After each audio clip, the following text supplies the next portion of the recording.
অনুমতি ছাড়াই প্রতিবাদ মিছিলের অভিযোগ। রাজারহাটে তৃণমূলের মিছিলে উত্তেজনা।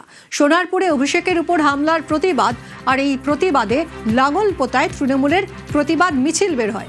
অনুমতি না থাকার অভিযোগে মিছিল আটকায় পুলিশ। মিছিল আটকালে পুলিশের সঙ্গে তৃণমূল কর্মীদের বচসা বেঁধে যায়। আমি আপনাদের গণতান্ত্রিক অভিযান পারমিশন নিয়ে হবে। আপনি রাস্তা অবরোধ আপনি করবেনই না। আপনার পারমিশন ছাড়া আপনি কেন বেরিয়েছেন? আপনি জানেন, আপনি লটা জানেন খুব ভালো করে। Don't do it. No no মানে নো, নো মানে নো। শুনুন, আপনাকে আমি সম্মান দিয়ে বলছি, আপনার লোক সরান, নয়তো আমাকে সরাতে বাধ্য করতে হবে। আমি চাই না আমি আননেসারি কোনো রকম ঝামেলা করতে। আপনি একদম ব্যাক করে দিয়ে সবাইকে বলে চলে যেতে। আমি একদম এইভাবে বলছি, কারণ আপনি আইন ভেঙেছেন। আপনি আইন ভেঙেছেন। তাপসবাবু, I said, I am telling you repeatedly, don't take law in your own hand. Arrest ফ্যারেস্টের কোনো গল্প নেই, আমি ডিসপাস করে দেবো। সেটা কিন্তু আপনার ছেলেদের কিন্তু ক্ষতি হয়ে যাবে। একদম স্টপ ইট ভাই। যে যা ভদ্রলোক আছে ভাই চলে যান। অমাবস্যা পূর্ণিমায় শরীর খারাপ করার অবস্থা।